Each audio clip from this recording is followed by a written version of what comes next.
everybody. Welcome back to another episode of Deconstructing the Narrative. I am your host, and I am also a content creator with SADA Collective. My name is Erica Seja, and today I am joined by Diamond. How are you, Diamond? I'm well. It's really nice to be here. I was excited going through all the interviews that you did prior to me. So I'm really excited to just get into deconstructing my narrative. Awesome. Well, thank you so much for being here and sharing your story with everybody. So just to begin, how I kind of start off with everybody is just having you kind of describe, a background of just what you do and just explain to us kind of what your role is in the creative field right now. Absolutely. So I feel like it's important for me to start with where I'm from, which is Jamaica. So Awesome. I moved to the US about 2 years ago, and that's when I really actually started going into art. So art for me became something to take my mind off being extremely homesick, which I feel like is a common thing that you hear with artists. Like, it's always to express myself, this, that, and the other. But for me, it morphed from being just expressing myself to actually rediscovering a passion that I had for something that I used to when I was a kid. And I was like, oh, well, this was fun to me as a child. But then I grew up, and then I kept hearing, you don't want to be a struggling artist. So I did everything but art. And then somehow I fell back into it when I moved to LA. And that's really just what I've been doing. So I've been seriously practicing art for about 2 years. Behind me, you can actually see one of my paintings. That's awesome. I love that. Thank you for doing that. From my newest collection, which I only recently named, and it's actually going to be called Catharsis. And it's a series of 18 paintings, but this is my second full body of work. And it goes back to me, and the reason I'm calling it Catharsis, it goes back to me using art as a way to connect to myself and also rediscover something that I had a passion for. So that's amazing. Awesome. And just kind of tagging off of your, you kind of described that you grew up in Jamaica, and I feel like we should really kind of dig deeper into that and kind of, Absolutely. I just want to know what your childhood kind of looked like and how that kind of the experience that you've had, in that time have impacted what you're doing now as well. Right. Okay. So there are a myriad of things that go into my creative expression. And growing up in Jamaica is very different than being in the US and being in the US while Black. I'll get into that a little bit after this. But like growing up in Jamaica, my mother, always supportive of my art. She's the type to, if I throw something away, she'd go into the bin and take it out. Like, this is art, this is perfect. I'm like, no, mother, it is trash. But she would never think that way. So I've always had that sort of support. I grew up on a farm, so I was always around a lot of nature, lots of bright, vibrant colors. And that really just impacted me wanting to create things that are bright, that are vibrant, that invoke some form of emotion in people. So that was my childhood. It was young, free, vibrant, spectacular. But then, you get to a point where I'm not taking art seriously. I didn't do art for a very long time. I'm like, I'm going to get a business degree and become a fancy business person. Yeah. And I technically did that, and I'm still doing that because I'm not doing art full time, obviously. But then I decided, okay, well, what will I do now? So I'm like, okay, move to the States. So here I am. And then I start realizing that I am now being perceived as this thing that I never had to think about before, and that thing is being Black. Now, in Jamaica, the term minority isn't a thing. I've never heard anybody refer to anybody else as minority group. Yeah. So I had to rediscover my Blackness. Yeah. And that started the first time I was ever called colored in 2018, believe it or not, colored. Oh, wow. I was just like, okay, I have to figure out, what does this mean and what should I feel about this? Because it's really weird when you learn about racism and what sparked slavery and everything else. But being in it and being faced with it was a little bit different. And so I decided to really just explore the term colored. And I did a series before this, and it was a series of 6 paintings or mixed media like work, and it's called Colored and Colored.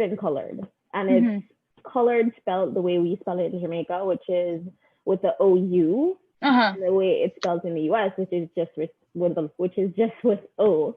Yeah. And it's just like in Jamaica, color just means one thing. It means red, blue, whatever else, colorful. But here, being colored is just like, you're an other. You are different. You are something that we are not necessarily aware of, and we don't want to fully understand you. And I had to work through that. And so my childhood being barred from this perception of who I am just because of the amount of melanin that I coincidentally was born with, to being in the US, where that is something that people actively look at and think and assume my skill set from, was jarring-ish. And so that's just a huge contrast between growing up in Jamaica, growing up in the US, and all of that sort of just culminated into me actually directing that into my art instead of saying, woe is me, and I don't know what to do about it. Yeah, and I want to kind of expand on this discussion of colored artists, because I think it's a really big thing to kind of discuss. And I know a lot of our, following on SADA Collective is, there is full of colored artists. And I feel like, especially right now with everything that's going on in America with all the social issues and stuff and social injustices, we talk a lot about the social injustice as a whole, but I don't think there's a lot that's talked about when it relates to like colored artists, like artists of color. And I think that that's something that needs to be talked about. And because you came, I think it's so amazing that you're kind of speaking about how you came from, this place where that didn't exist at all, and to come here and just be kind of shocked by, what you've heard and seen in the treatment of colored artists. I think that's really important to kind of discuss. So can you kind of like go further into, I guess, some of the things that you've noticed or injustices that you noticed that are colored artists are facing here in America, just in general? Yeah, this actually goes back to, so when I went through the type form with just some of the questions that you might ask, and there was a question about the role of artists, and that specific, my rudimentary answer to that question specifically links to what you just asked. And the role of artists now, especially the role of Black or other colored creatives, is to be unapologetic with our creations and attach ourselves to it. So I feel like in today's society, when things went to shit, we turn to art. Everybody turned to movies, they turned to books, they turned to music, whatever it was artistic expression. And that's amazing and that's great, because hopefully somebody's getting some money out of it and they're able to survive. But what happened is that there has become a disconnect between the art and the artist, because I think as consumers, we've been desensitized to the creative process. And so we just think of it as this commodity that is easily accessible. Yes. So what happens with Black creatives or Black creatives, Black anything, or whether or not you're Asian, you're Indian, whatever it may be, what happens is that you have all of these systems in place to take it from being a Dyamond Gordon creation to just being this amazing art from this minority group, and then you have other persons rolling off of that. And so my name is taken from it, and the other person's name is taken from it, and it becomes this thing that people are seeing and consuming, but they're not connecting it back to me. And what happens with that is that income that could be generated from that isn't. We see it across the creative field in general. We see it when people complain about big stores or big brands taking their work and not giving them credit. And so I feel like being a person of color should include all of us saying, we're going to create because this brings us joy, but we need to attach ourselves to it. We need to unapologetically be ourselves and put our ideas out there. But we need you to realize that this is us.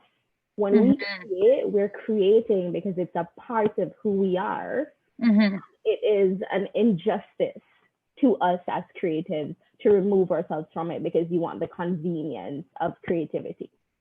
Right. And I think it's also just like, kind of spoke with one of my last guests about this, but just about the fact that, you know, we so label colored artists as colored artists, and we forget to just to realize that they're just artists. And like, I think it's kind of going along with what you're saying, it's kind of, you know, really difficult for anyone who's consuming the art to detach the fact that it's coming from a colored artist and it just being a work of art, like the way you would see, like if a white male did a work of art, you know what I mean? To them, that's just a work of art. And if we see it, that's a work of art, and we do connect with the artist and we do take time to do all of these things. But when it kind of comes from colored artists, we kind of just like society will kind of detach the fact that it's a piece of art and will only categorize it under the work of a colored artist. You know what I mean? And I think that that right there just shows the racial injustices that are like, you know, that are evident in like our society. And, you know, I think that's really important that we kind of distinguish the fact that that's not, or take away the fact that that's distinguished and kind of group it all together. Because it is just like at the end of the day, we're all artists and we're all creatives and we're all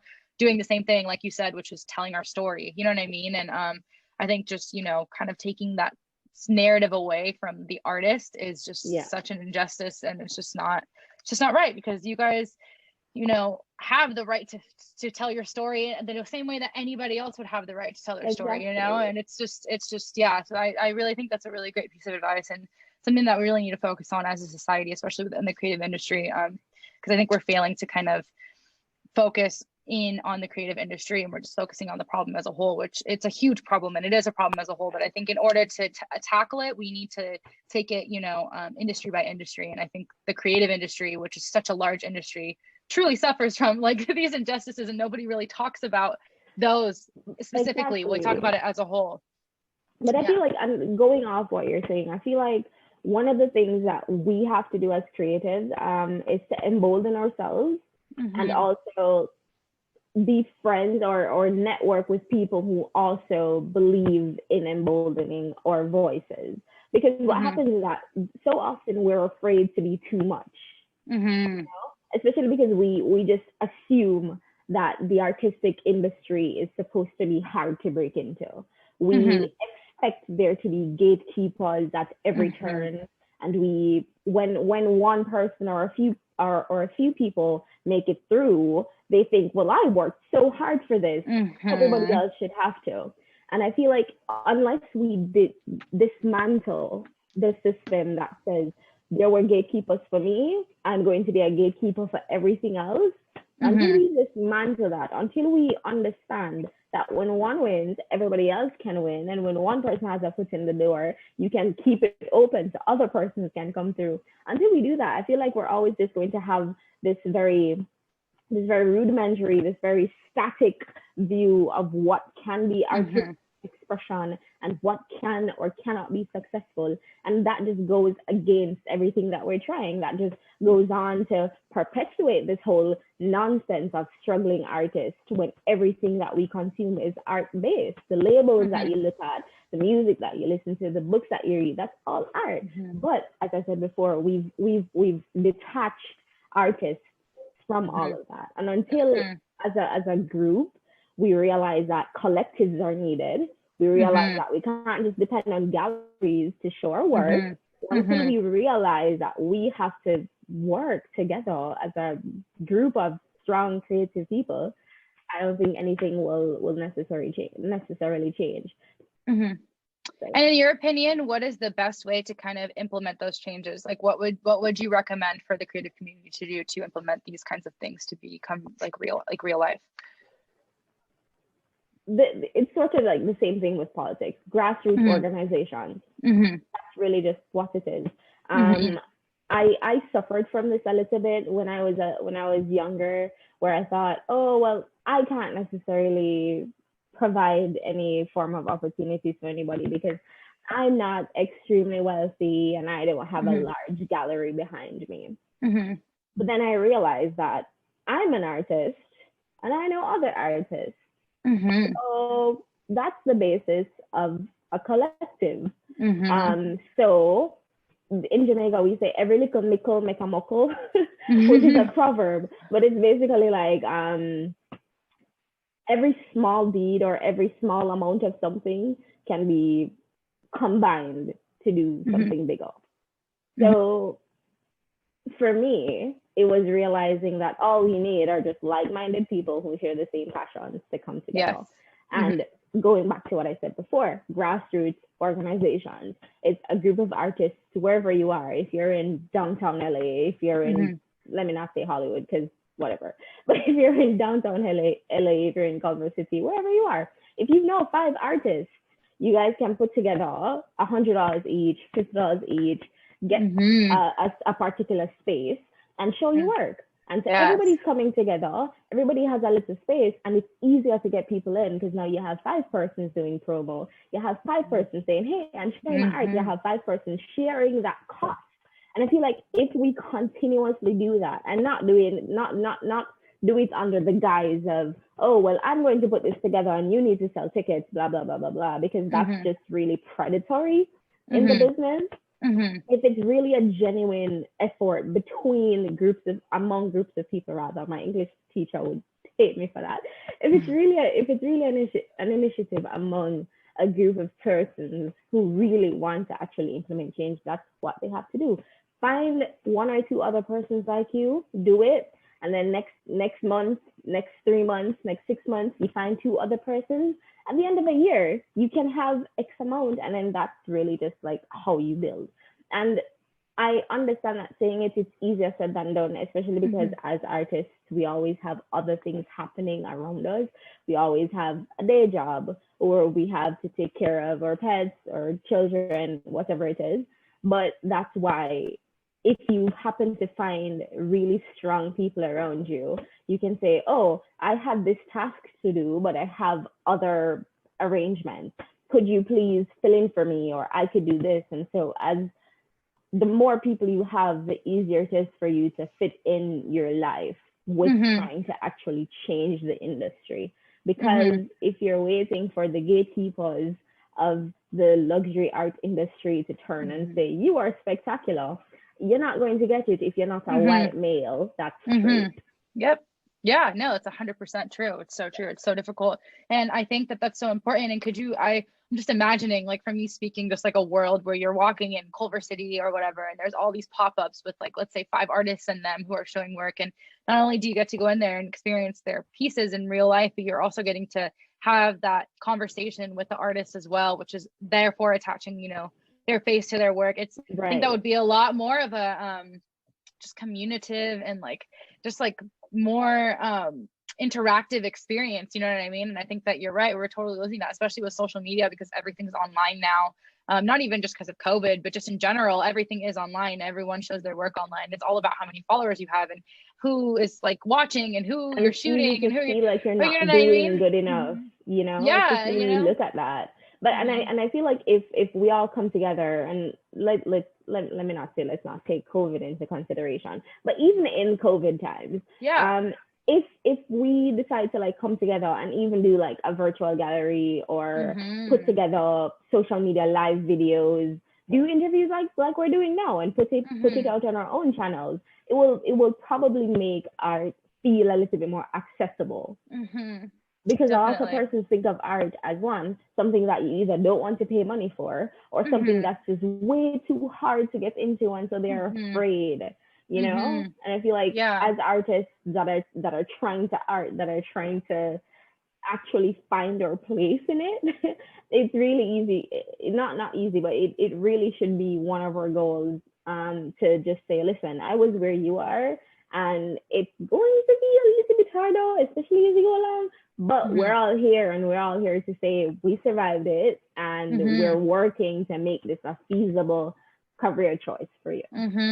Yeah, and I think that's so interesting to even think about the fact, because everybody that I've spoke with, every single artist that I spoke with has mentioned this fear that they have of being the starving artist when they started out, because that's what you hear about this industry every single time you go hear about someone going into art, whatever. There's always that doubt in the back of your mind, I'm not going to make it, I'm not going to be successful, I'm not going to be able to raise a family, because how am I going to be able to put food on the table, you know what I mean? Right. And I think that's something that we've constructed, and a lot of the times most of the artists I've spoken with have mentioned that that's not true, and you just kind of got to get that doubt out of your head. But I just think it's so interesting how everybody has this notion of the art industry, and it's something that we've constructed. Like we as a society have constructed that, you know, and so it does make it seem like a very inaccessible industry to go into, even though realistically it's not. And it's like, it's all by our actions as artists and what we're doing as artists. So I think that's really interesting that you brought that up. And I really appreciate you kind of chatting with me about that, because I really feel like that's just something that needs to change. Like we need to kind of show that this is not an impossible thing to do. You know what I mean? Like it's just all about the work that you put into it, and that collaboration aspect that we're missing out on right now. I feel like obviously right now with COVID, but also just in general with social media and everything, it's just so hard to like, artists feel most of the time like they're inaccessible, and it's just like, it should not be like that. Like we should feel like it's any other person. Like it should be like almost like if you were to walk into a business, like there's the owner right there, you know, like that same kind of situation. Like I feel like there's been such a turn of where large artists are kind of being like becoming celebrities, you know what I mean? So it just feels like impossible to kind of connect with them and connect with their work, and like you're not getting that verbal aspect of being able to talk to an artist. It just becomes really difficult to kind of understand what they're doing. So yeah, I think that's really important, is just kind of bringing that communication aspect back into it, and that communicative or that collaborative aspect back into it, and just getting people to work together and stuff. Yeah, I think that's really great, and I really appreciate you talking with me about that. And so I wanted to move on and talk to you about if there's been any instance like within your childhood, or maybe just like in your life recently since you've moved here, that has really inspired you and your work. I know you kind of chatted about this a little bit earlier, but any like specific, do you have like any specific stories that you can share with us where it was just like a turning point moment for you? There have been a few. I feel like throughout anybody's career, even if it's not art, there will always be a few moments that you really had to reconsider what you're doing, or it gave you a push towards continuing. I've had a few throughout my life. So I believe the first time would be when somebody just said, I want to pay for that, without questioning the price. Like they didn't haggle, they didn't do anything. They're just like, I want to pay for that. The reason I'm bringing that up as like the main one is because, and this goes back to like what I said before, where as artists, we often feel like we're too much, or we're asking too much for the price, or we're charging too much. Having somebody say, rather, I want that, I will pay for that. It really allowed me to realize that people will invest in what they think what they think are important to them. And as an artist, I had to stop creating what I think people will like, because if I did that, I would only set myself up for personal trauma when somebody says, oh, well, I don't want that, or whatever else. So I had to start creating for myself, so I'm okay with my art. And if somebody sees it and feels emboldened by it, or want to have this part of me in their space, then that's just a happy coincidence that happened. That was the main one. It's just that people will spend on what they want to spend on. Do not take it personally. It is just what it is. And because we've been so deep as a society, we've been desensitized to art and artists, people often feel like they don't want to pay for art because it's too much and I could do that. It's just like, yeah, you could do that, but you didn't, so shut up. You know? Yes. The second thing was really just my realization that as a child, art was something that came naturally to me. And as I grew, I felt like I had to give it up because childish things are not for me as a grown adult, right? And when I started working here, you know, when you're selling your soul to capitalism, I realized that art was one of those things that actually brought me back. It brought me back to feeling better about not being home. It brought me back to feeling as if I am fine and I'm doing what I should be doing. And so, yes, I want to make a good living, but I also want to create. And life is short, so I should be able to do both. So that was the second thing. And the third one that I'd mention would literally just be seeing the awe that people experience when they look at my work. You know, it's really just like seeing somebody enjoy something that you created is something that I sort of live for. Yeah. Because everybody looks at it very differently, and I name my pieces after I create them. I don't go in with any expectations as to what they're supposed to look like or what they're supposed to evoke when somebody looks at it. But seeing people try to understand what I could possibly be thinking is that it's enjoyable. It's enjoyable to me. Most of the time they say some very profound like things like, oh, you know, maybe this is red because you were just feeling so angry in the moment. And I'm like, no, I just ran out of blue paint. But you know, oftentimes it's a lot of that. And I find everything about that endearing. So I find it's endearing that people want to pay for my art. Whenever it is that somebody actually does look at it and say, I really want that. I love it, and I appreciate people who actually want to have my work in their space, because that's a very personal exchange.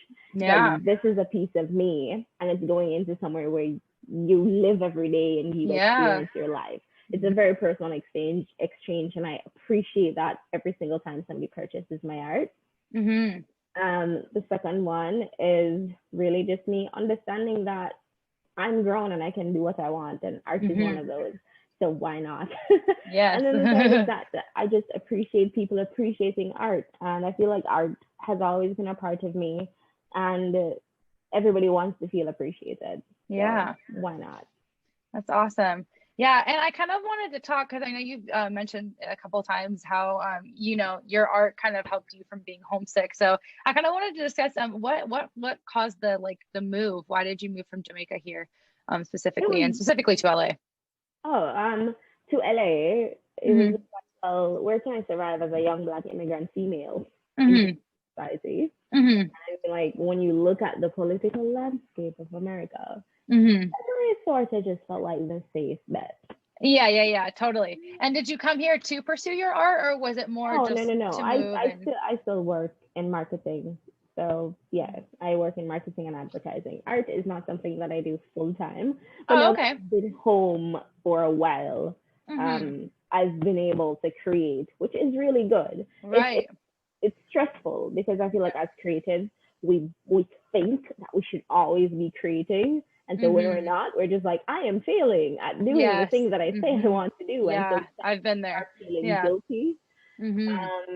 So being at home quarantined really worked against me in a certain way, where it's just like, I say I want to create, but I'm not creating. So I feel like I'm failing.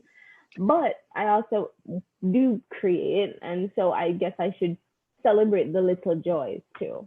Totally. Yeah. And yeah, that's so true. I've totally been there and felt like there's been months sometimes where I'm not putting out any work and I'm just like, oh my gosh, I feel like I'm such a loser right now, you know? But it's like, at the end of the day, like, I don't know, I feel like life comes along, and I also feel like, you know, in order to be able to make work, your work is telling your story. And in order to tell your story, you need to live your life sometimes in order to come back and create later. And I feel like if you're forcing work out of yourself constantly, it's not going to be genuine work, and it's not going to be work about telling your narrative, because if you're so focused on working all the time, like, what story of your life is there to tell, you know? So I think taking those breaks, those mental breaks, are so good. And like, I've often found that whenever I do that, I come back with like a list of 15 ideas and I'm just ready to go, instead of like the times where I felt like I need to keep pushing work out every like week or every few weeks. It's just like, it just feels like none of it's genuine towards the end. And it's just like, it's not your best stuff, you know? So I think that's really important as well. Awesome. And then I kind of wanted to chat with you kind of how COVID has kind of impacted your process, and just kind of what you're doing differently during this time as an artist. Coronavirus itself has probably fueled some of the most reflective artworks that I've ever created. The piece that I used from my collection called Catharsis, as I mentioned before. And it took me, I intended to finish the collection itself in like 2 months. I started planning the collection in February. Like, I was sitting at work one day and I wasn't doing anything. So I was just like, find something to do. So I'm sitting in my office and I planned out this collection. And then March happened, and then we started working from home. So I thought, oh, I had so much time. I could just knock this out in like a month and a half. Yeah. So good. And then what happened was I created the first few, and then in April, everything started happening with all the murders and all the social media stuff. And then I started feeling so bad. And so it was coronavirus plus the racial tension and me trying to find some form of normalcy in all of that for me. And so coronavirus really just stopped my creating. I took a hiatus from creating for about 3 months because of that. I remember when I saw the video of Ahmaud Arbery, I didn't intend to see it. You know, like you wake up, and I'm an old woman, I guess. So I wake up and I make my tea, and then I watch the news and I read the news. And then in some dysfunctional way, I decide to check Twitter, and the video was there. Yeah. And I saw the video, and I watch all the horror. I watch all the gore. So it's not like I'm not used to seeing the images of death, you know? But when I saw him drop, I swear to God, I saw myself drop. I saw my brother drop. I saw my sister. I saw my nieces. I saw everybody that looks like me. I saw our collective blackness fall. I had my first anxiety attack ever in my life. I just could not. I had to take a cold shower to stop from crying. It was terrible. And so when all of that happened, and then the protests started, and I wanted to go, and my mother was just like, no, you can't go, because, like, you know, what are you gonna do if you go and you get hurt, blah blah blah blah blah. And so, like, I felt hopeless, and I felt like I'm in this place where this thing is actively affecting me, because I am this person.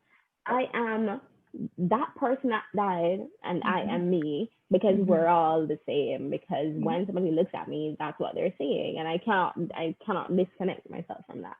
The coronavirus and the racial tension really negatively impacted me personally, and because it negatively impacted me personally, it impacted me professionally with my art, and so I just could not create. But what happened was I decided to do an exploration of color, which again goes to what I said earlier about being colored and being colored. So I decided to go through a host of different colors, ranging from black to white, but it includes black, blue, green, yellow, orange, red, and it goes through all the different shades. And it's really just me trying to see how best I can attach some form of emotion to the different colors that I'd be using. And I feel like it's hard for me to explain in any profoundly artistic way what exactly it is. I cannot pretend to even give you the pretentious artist statement that people normally do, because it was really just me trying to make sense of the nonsense, batshit crazy time that we're living in. And to a certain degree, nobody can make sense of it. Even to this point, even with us talking right now, we cannot honestly say that we know what the heck is happening, or how we're going to get out of it. All we know is just that we're trying to create, and we're trying to live, and we're trying to provide something that is at least calming personally. And I feel like at a certain point, that's all we can hope for. All we can hope for is to just survive. Yeah. And, you know, I'm really sorry that you had to experience that. And I can never really understand what that feels like. But I know that I did, you know, go to some of the protests, and just being there and kind of hearing that, you know, there is this collective aspect to it was really special. And I think, you know, it's just a hard battle that everybody's got to kind of join in on. And everybody has to do their part. And I'm really glad to hear that you kind of, you know, you found that obviously, like, that's very mentally draining, and you kind of took that mental break from creating, because I feel like, you know, there were a lot of creatives during that time that felt like because of what was going on, they needed to just push out work to kind of feed their voice, which of course is very important, you know, and I think that's a very important thing. And I think art is a huge testament to everything that's going on. But at the same time, like, I think just, you know, kind of taking the time to just like soak in what is going on was also something that was really important. And I think it's really amazing that you were able to take that time and do that. Like, as I'm sure, you know, everything in you wanted to make pieces and kind of like, you know, represent how you were feeling during that time. But it's just like, you know, sometimes you just need that time to reflect and to sit back and think. And I think with that situation, with the social injustices, it was the most important thing to do, was to be able to sit back and just like truly understand like what was going on, because there's no absolute way to fix the issue without the ability to do that. You know what I mean? Right. So that's amazing. And I think, you know, the fact that you were able to come back and finish out your collection, and, you know, I think it's going to speak a lot louder, and it's going to kind of show those reflections that you've had, you know, are going to show in your pieces. And I think that's amazing. You know, I was having a conversation with a friend of mine when all of this really started, because everybody that was non-Black was reaching out to all their Black friends like, hey, you good? Yeah. You know? But the conversation was about the fact that everybody will have their place in what's happening now. And so to all the creatives that were able to go out and push their work through and create all the things that we used on social media and create all the art that we are seeing people putting on magazine covers and putting on posters, to all of them, like, that's spectacular and that's amazing. And the fact that they had the fortitude to put that out, it was necessary at the moment, you know? But my mother would always say that you can't pour from an empty cup. So everybody has their place in a revolution, and it's imperative for us to understand that it's okay to take a mental break.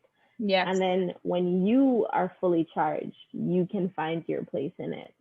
And your place doesn't have to be anything as profound as being the Angela Davis of your time. Yes. It can be creating those social media graphics. It can be talking to all the insensitive white people that you have in your life. Yes. It could be talking to your other friends who are not white. They're also, like you in America, would be considered minorities, but they were also raised in systems that perpetuate the type of narratives that we want to take away from just existing. Right. Like, we have to understand that together we're just way better and way more than we could ever imagine than we are when we try to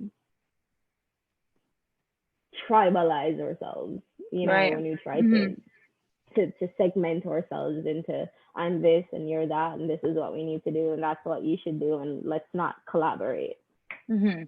Yeah, I think that's really important. And I think just taking those labels off it just needs to happen. It needs to happen. And I think it's really important that, you know, that you're talking about this and that people are talking about this. And like you said, just kind of taking the time to even like find your part. And if your part is even just speaking to anyone, you know, and like educating them on the situation. I think there's a big lack of education as it pertains to everything within this situation. I feel like, you know, I've experienced a lot of people that I've spoken with in my personal life, you know, who just truly don't understand. And like, even I can never fully understand, but from like what I've taken from it, from what I learned from it, from speaking with people when I was out, you know what I mean? I can then therefore bring it back and share that with the people that are around me. And I think that's so important, just to get the word out there, and so that we can all just realize how insanely like important this is right now in our time. And it's just like, I think everybody's just so sick of having these kinds of situations happen, and then, you know, nothing changes. And it's like, we're not going to stand for that anymore. And it's not going to be a thing anymore. Like, we need to come together and we need to figure it out, because I don't think we can live through this much longer. You know what I mean? I don't think it's. But I find solace in knowing that it will change. Yes. Maybe not in our generation. Like, maybe we will not be alive to see all the negativity snuffed out of society. But I find solace in knowing that the generation after us will know that we resisted. Yes. And they will be emboldened to resist also. Yes. And we'll just continue that cycle until it is gone. Because hate is the minority here. Yes. The only thing is that hateful people have positions of power. Exactly. Yeah. That's really just it. But it will change, and it will. Everybody needs to vote. Anybody listening, please use your voice and go vote, because that's at the end of the day, like, gonna get us one step closer. So yes. Yeah. We go to the voting booth and just vote right and say I dissent. Just vote. Yeah. And no more of that. I hear a lot of like people who will say like, oh, like it's fine, like I'm not gonna vote, like mine's one vote, like it's not gonna count. But no. Like if we all say that, like imagine where we'll be, you know what I mean? It's so important. Exactly. Yeah, and just educate yourself as well, just reading, right. being able to read and educate and listen to people's stories, I think is also extremely important. And it allows you to kind of make your own stance. And I think that, before people do anything and make any comments, I think just like educating yourself is like the first step, but yeah, we're coming up on voting time. So stress that as much as possible. Awesome. So kind of moving over, I kind of wanted to start talking with you about like some sources of inspiration for you. And if you have any specific like dream project or just a major goal that you want to achieve within your career at any point. Do I have any dream project? Yes. A multi-city collective mural campaign with a bunch of up-and-coming, young, creative people of color as artists. I love that. Just doing it. That's what I want. Like all across the country, all across the world even.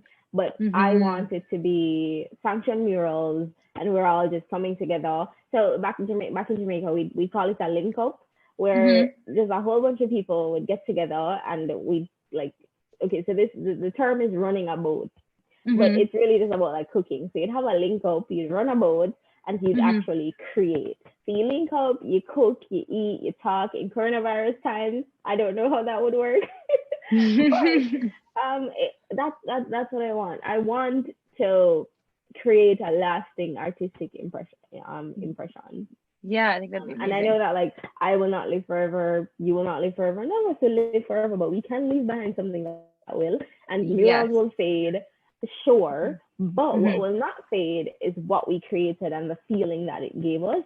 And then if we have that feeling, we can pass that on, and we can inspire others to pass it on, and we can go and keep on going. And that's really just like what I want. I want the mobilization of the creative community.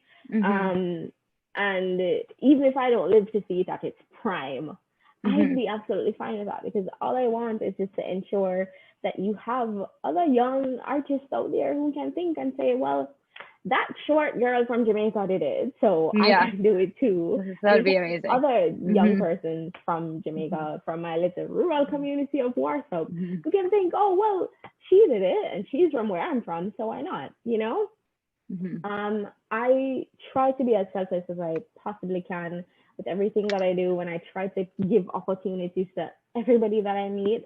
This is like, as I mentioned to you before, I don't want to be one of those strict gatekeepers. Like, I worked hard to be in this job, so I'm not going to allow you to come in, or I worked hard to get that gallery to show one of my paintings, so why would I give you the person's contact information? I don't want to do all of that. Just like, if I can help, I want to help. And at this point, the only thing I have is my voice and my talent. And history has proven that that is enough. Yes. So yeah, 100%. And I want to help you speak that into existence. I think that project would be amazing. And I think that it's possible. You know what I mean? I think, especially right now, to gather a group of people, group of creatives even, who would just be willing to participate in that. And I can only imagine if it was something that just stretched across multiple countries or something, you know what I mean? That would be incredible. That would be awesome. And I think that's something that you should definitely work towards, because that would go down in history for sure. That would be in history books. So that's amazing. Awesome. And then I guess this kind of ties to that, but what message do you hope to leave behind? Like you said, like when you pass, but your art is still there. What do you hope that people take from it when they view it? That they should create unapologetically. That's all. Like, as creatives, that's all we have. That's all we have is our voice and our talents to bring that across. So if nobody takes anything away from me, besides the fact that my cat eyes are always amazing, I want them to know that they should create unapologetically. If they're going to paint, it's okay to paint the same thing 20 times. If they're going to draw, it's okay to just draw eyes, because that's what you love. But if you're going to create, do not apologize for taking up space, because the space is there for you. That is what I want. Create unapologetically. Attach yourself to your work, and don't be afraid to say, that is my work, and you're not going to take it from me. And I'm going to fight tooth and nail to ensure that my creative expression isn't hijacked. Yes, 100%. That's all I want. I think that's great advice. And I think every creative needs to hear that and take that into account. I need to take that into account. Everybody needs to take that into account. It's important. It's really important. And then what is like the best advice? I guess this is probably going to be very similar, but what is the best advice you would give to a creative who's just starting out in the industry? Because I know it's very hard to navigate through these times, not only through these times, but also just through the way that the creative industry is set up now is just like you said, like we've discussed, it's so difficult, and it feels so difficult to when you're walking into it, you know? So what is like the best piece of advice you would give to someone who's just starting out, who's kind of feeling that stress from, you know, the industry as a whole? The best advice that I could give to any creative at any point in their careers, because I'm still just an artist and starting out also, is to create, period. Create, full stop. Keep creating, because you never know what painting is going to sell where. You never know what painting is going to get you notoriety, if that's what you want. But if you don't create, the time is going to pass anyway. Your art will not get better because you didn't practice. And the worst they can say is no. Exactly. The worst anybody can say is no. Yeah. Exactly. And more often than not, people are willing to help before you, like, more than you even know. But the advice that I would give is just to create until you feel like you can't create anymore. Then you take a nap, you recharge, and you get up and you create again.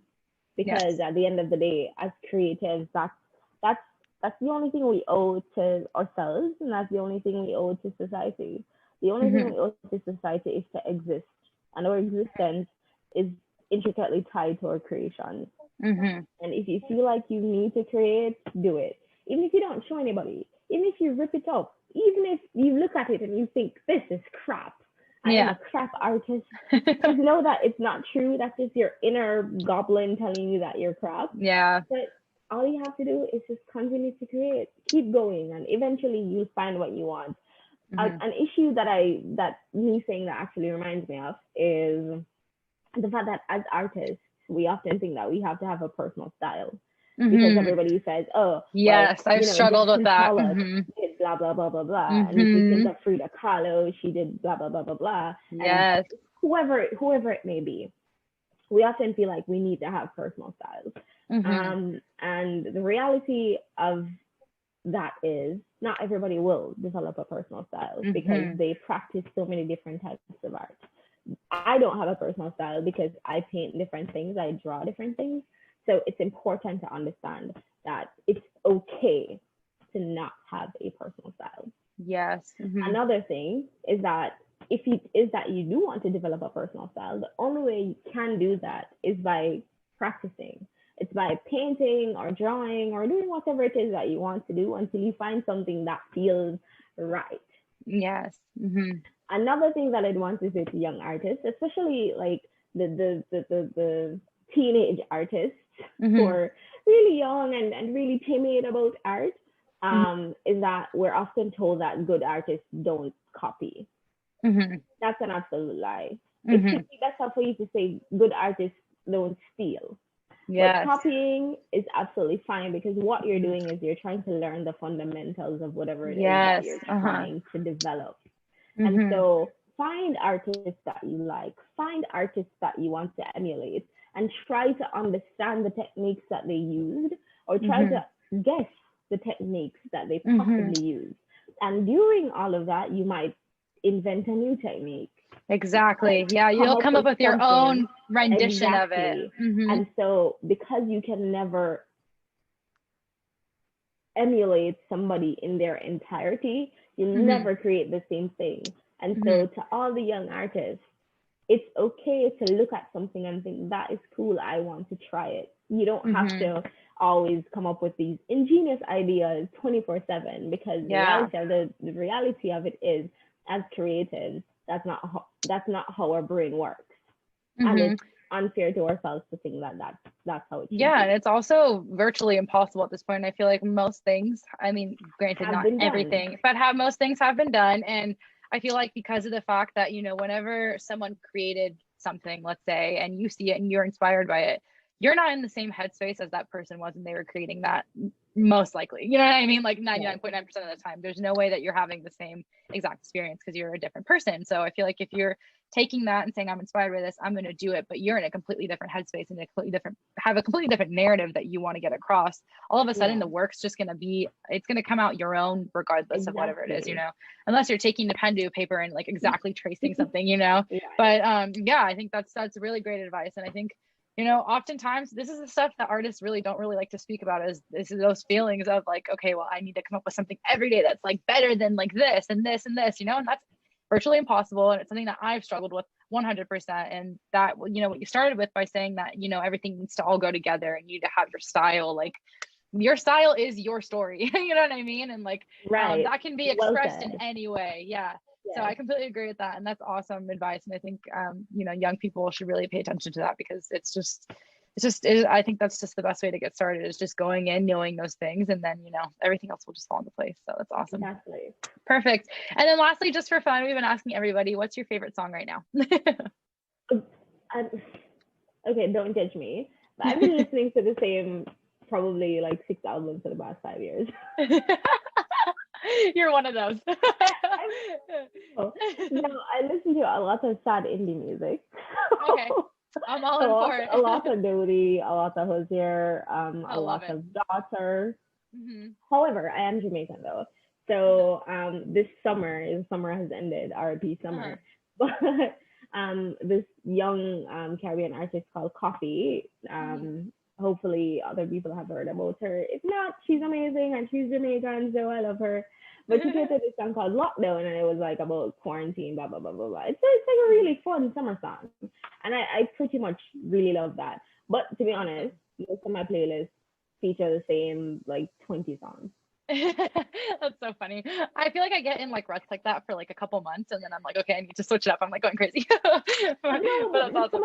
But some of the times you hear songs and the lyrics are just so freaking hard. You're just like, how can you do this? You are spectacular. Your brain is magnificent. I am jealous of you. Yeah, I think everybody has those few albums. I definitely have a few albums that like no matter what, those are my albums. Like, but yeah, that definitely is the case. Well, awesome, Diamond. Thank you so much. I think it's been so good talking to you. I feel like we really got really deep today, which really makes me really happy. And I feel like we were able to just kind of uncover a lot of stuff that's going on in the world. And I really hope that everyone listening can kind of take into account everything that you're saying, because I think you have some really great advice. And I really hope that everybody enjoyed watching and hearing about Diamond's story. And if you are an artist, or if you have a friend who is an artist who you think would be great and would also contribute some great advice for our community, please send them my way. You can go on our Instagram at SADA Collective, and in the bio, there's actually a link to a type form where you can submit an application. So go ahead and send everybody my way. And other than that, you can also text the black heart emoji to 310-388-9808, and you'll get text notifications every single time a new episode goes live. And that's every Monday, Wednesday, and Friday. So I'm really looking forward to getting this one all set up and put up. And I really hope that people connect with it as much as I did. And thank you so much, Diamond, again. And thank you everybody for watching. And I look forward to seeing you guys on the next episode.